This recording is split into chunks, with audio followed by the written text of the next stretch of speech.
બીજી એક સુંદર વાત લખી. માણસ આ 5 તત્વનો દેહ બનેલો છે. પૃથ્વી તત્વની 2 ઇન્દ્રિય છે, નાક અને ગુદા.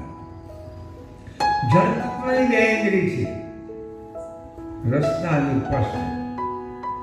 અગ્નિ તત્વની 2 ઇન્દ્રિય છે, આંખ અને પગ. નર્મદા છે આ જોડી છે, આંખ જુએ અને પગ ચાલે.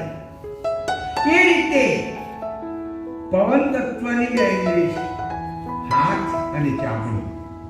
આ તો બાપજી લખ્યું છે, સાચી વાત છે. આ પવન તત્વની સ્પર્શ માત્રિકા છે. આપણે હાથ ફેરવીએ ને એટલે સારું લાગે. બાળક રડતું હોય તો એની માં ખોરાવને એના બહાર આપણા હાથ ફેરવે, ઊંઘી જાય. સ્પર્શમાં આ ગુણ છે. સ્પર્શમાં પણ એ સ્પર્શમાં ગુણની સાથે સાથે માદકપણો પણ રહેલો છે. એટલે જેની જરૂર નથી, જેને કામ નથી, એની સાથે વાત કરો, એની સાથે બીજો કોઈ વ્યવહાર કરો, પણ ઘડીએ ઘડીએ ટપલીઓ ના પાડશો, હાથ ના રાખશો. બાપજી લખ્યું છે, હું નહીં કહેતો. ઘડીએ ઘડીએ અલ્પ અસર નહીં અને અલ્પ સ્પર્શ કરવો.